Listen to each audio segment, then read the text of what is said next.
Good morning student. आज हम angiosperm के मेल गैमेटोफाइट की मॉर्फोलॉजी और एनाटॉमी पढ़ेंगे। पहले मॉर्फोलॉजी देख लेते हैं। हम पहले ही डिस्कस कर चुके हैं कि एंजियोस्पर्म में जो मेल गैमेटोफाइट होता है वो कौन रिप्रेजेंट करता है। पॉलिन ग्रेन से मेल गैमेटोफाइट ऑफ एंजियोस्पर्म को रिप्रेजेंट करता है। जो पॉलिन ग्रेन होता है वो टू वॉल्ड होता है। बाहर की जो वॉल होती है वो एक्साइन कहलाती है और अंदर की वॉल इंटाइन कहलाती है। ये हैप्लॉइड होता है आफ्टर मियोसिस के बाद फॉर्मेशन इसका होता है। जो एक्साइन होती है उसकी जो थिकनेस होती है वो अनइवन होती है और कहीं कहीं पर एक्साइन इंटाइन से अटैच रहती है।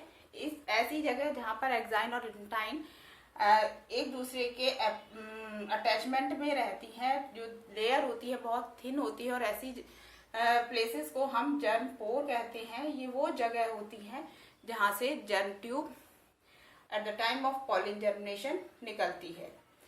अब ये जो पॉलिन वॉल है इसके ये मॉर्फोलॉजिकली कैसे दिखाई देती है ये बताया था 1975 में डॉले और वॉकर ने। तो इस केमिकली और मॉर्फोलॉजिकली जो पॉलिन वॉल है उसे हम कई लेयर में डिवाइड कर सकते हैं। मॉर्फोलॉजिकली देखी जाए तो पॉलिन वॉल को दो लेयर में डिवाइड करते हैं, एक्साइन और इंटाइन। जो एक्साइन है वो अनइवन लेयर होती है, स्कल्पचर्ड लेयर होती है, जबकि इंटाइन मोर और लेस इवन लेयर होती है। इसी वजह से एक्साइन को फिर से टेक्टम, कॉलम और फुट लेयर में डिवाइड किया जाता है। टेक्टम एक रूफ लेयर बनाती है, कॉलम एक स्कल्पचरिंग लेयर होती है जिसके नीचे फुट लेयर पाई जाती है। इसके बाद मॉर्फोलॉजिकली ही जो एक्साइन है वो दो पार्ट में डिवाइड होती है। टेक्टम और कॉलम से मिलकर बनता है सेक्साइन और फुट लेयर, और साथ में एंडएक्साइन से मिलकर बनता है नेक्साइन। तो ये जो डिफरेंशिएशन होता है वॉल का मॉर्फोलॉजिकली होता है। इसमें जो हर लेयर है, every layer is differ from other layer on the basis of morphological character. लेकिन केमिकल कैरेक्टर पर भी के बेस में भी जो एक्साइन होती है वो डिफर होती है। आउटर एक्साइन और इनर एक्साइन केमिकली भी डिफरेंट रिएक्शन शो करती हैं। जो इसी बेस पर जो एक्साइन को दो पार्ट में डिवाइड किया गया है, एटेक्साइन और एंडेक्साइन। एटेक्साइन और एंडेक्साइन डिफरेंट केमिकल से डिफरेंट रिएक्शन शो करती हैं। ये है pollen wall. Mostly NPS system use किया जाता है पॉलिन के क्लासिफिकेशन के लिए। तो एनपीएस सिस्टम का मतलब है नंबर पोजीशन कैरेक्टर सिस्टम। तो नंबर के बेस पर पॉलिन को 9 कैटेगरी में डिवाइड किया गया है, N0 से लेकर N8 तक, जिसमें N0 जो है उसे 8 ट्रीम कहते हैं, जिसमें जो क्या कहते हैं पोर का जो होता है एब्सेंट होता है।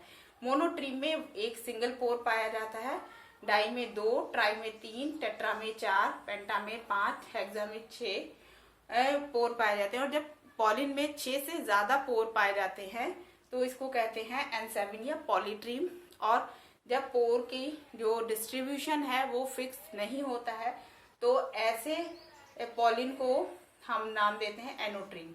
पॉलीट्रीम में जो नंबर ऑफ पोर होते हैं वो 6 से ज्यादा होते हैं लेकिन उनका डिस्ट्रीब्यूशन फिक्स होता है। लेकिन एनोट्रीम में जो डिस्ट्रीब्यूशन होता है उनका अनइवन होता है।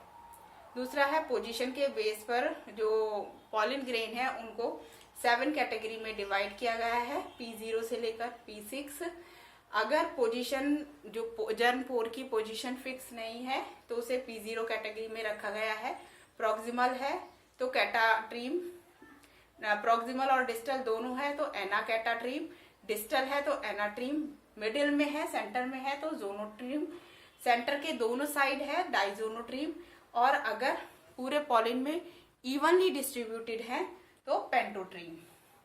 इसी तरह की कैरेक्टर कैसा है, यानी कि जो पोर की थिकनेस है कैसी है, इलोंगेटेड है, सर्कुलर है, मोर और लेस, तो उसके बेस पर भी जो पॉलिन ग्रेन है वो 7 ग्रुप में डिवाइड किया गया है, C0 से लेकर C6 तक। जब पोर की पोजीशन और शेप फिक्स नहीं होती तो ट्रीम कहते हैं उसे। और अगर सेंटर में मोर और लेस सर्कुलर है, लेप्टोम, और अगर कंपाउंड ट्राइएंगुलर है तो ट्राइकोटोमोकोलपेट, एंगुलेट है कॉलपेट, सर्कुलर है पोरेट, सर्कुलर और एंगुलर दोनों है तो कॉल्पोपोरेट, और सर्कुलर कंपाउंड है तो पोरोरेट। इस तरह ये जो एनपीएस सिस्टम है पॉलिन ग्रेन का क्लासिफिकेशन का मोस्ट एक्सेप्टेबल सिस्टम है। ये एक आर्टिफिशियल सिस्टम है जिसके कुछ ड्रॉबैक भी हैं, जैसे कि इस सिस्टम के थ्रू हम उन पॉलिन को क्लासिफाई नहीं कर सकते जो कि कंपाउंड पॉलिन होते हैं। पॉलिन की स्टडी को प्लानोलॉजी कहते हैं। इंडिया प्लानोलॉजिकल इंस्टीट्यूट लखनऊ में सिचुएटेड है, बीरबल साहानी प्लानोलॉजी इंस्टीट्यूट। इसके बाद हम देखते हैं पॉलिन यानी कि मेल गैमेटोफाइट की एनाटॉमी।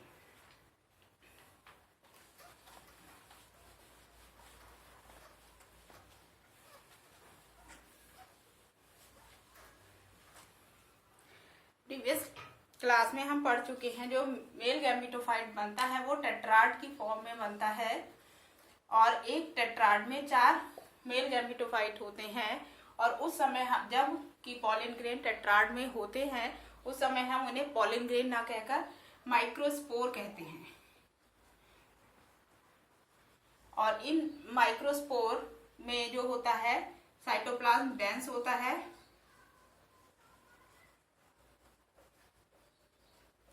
एंड नॉन वैक्यूलेटेड होती है ये साइटोप्लाज्म, एंड लार्ज न्यूक्लियस होता है, लार्ज हैप्लॉइड न्यूक्लियस। तो अब हम पढ़ रहे हैं एनाटॉमी।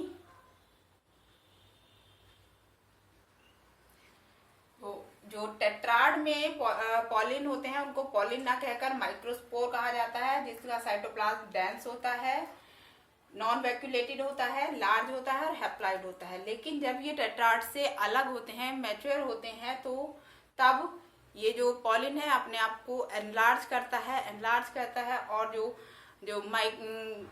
सैक में जो फ्लूइड है, पॉलिन सैक में जो फ्लूइड है उसको एब्जॉर्ब करके उसमें फ्लूइड कैविटी में वैक्यूल का फॉर्मेशन होता है साइटोप्लाज्म में, और वैक्यूलेटेड हो जाता है। जो पॉलिन है उसके अंदर वैक्यूल का डेवलपमेंट हो जाता है और ये वैक्यूल धीरे धीरे एनलार्ज करती है, और जो साइटोप्लाज्म है वो बिल्कुल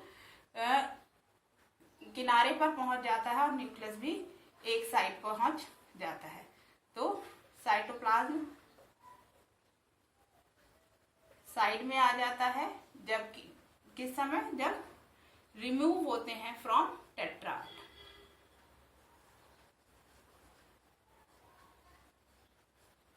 टेट्राड से रिमूव होते हैं तो साइटोप्लाज्म साइड में आ जाता है और न्यूक्लियस भी साइड में आ जाता है,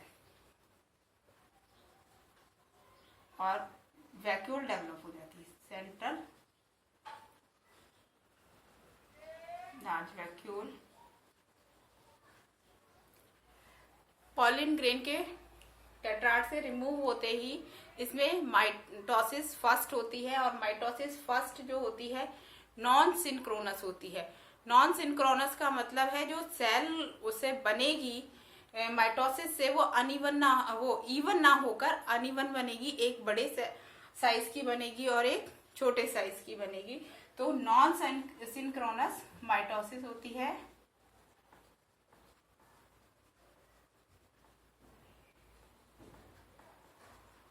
जिससे लार्ज वेजिटेटिव सेल बनती है और स्मॉल जर्मिनेटिव सेल बनती है।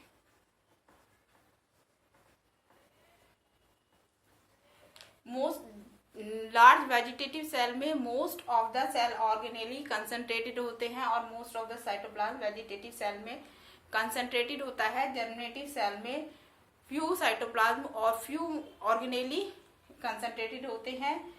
किसी भी जनरेटिव सेल में प्लास्टिड नहीं पाए जाते और माइटोकॉन्ड्रिया भी नहीं पाया जाता है। अगर पाया जाता है तो बहुत पुअरली डेवलप्ड माइटोकॉन्ड्रिया पाया जाता है, और अगर प्लास्टिड जर्मिनेटिव सेल में पाए जाते हैं तो वो ऐसे प्लास्टिड होते हैं जिनमें स्टार्च का स्टोरेज नहीं होता है।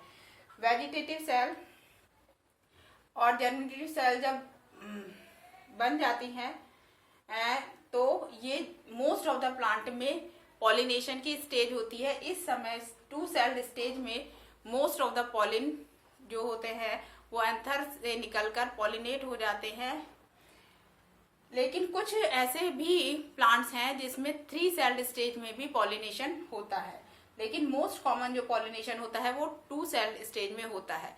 जिन प्लांट में 3 सेल स्टेज में पॉलिनेशन होता है वो मेटाबॉलिकली ज्यादा एक्टिव होते हैं as compared to 2 celled stage pollen से, जिससे जो उनकी लाइफ ड्यूरेशन होती है वो कम होती है 2 सेल्ड स्टेज पॉलिन से।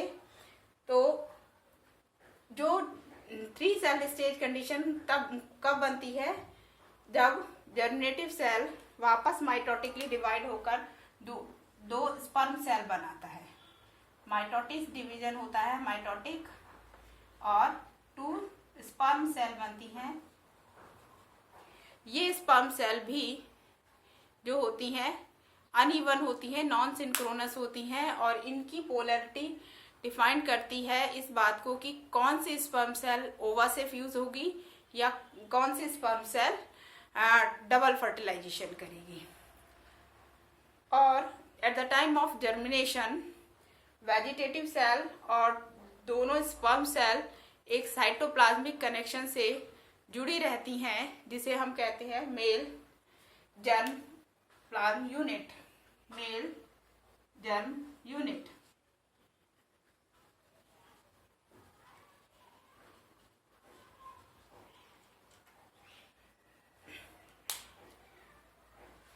तो मेल जर्म यूनिट क्या होता है, मेल जर्म यूनिट में एक वेजिटेटिव सेल और 2 स्पर्म सेल होती हैं। स्पर्म सेल भी नॉन सिंक्रोनस होती हैं। नॉन सिंक्रोनस मतलब अलग अलग साइज की और फिजियोलॉजी की होती हैं।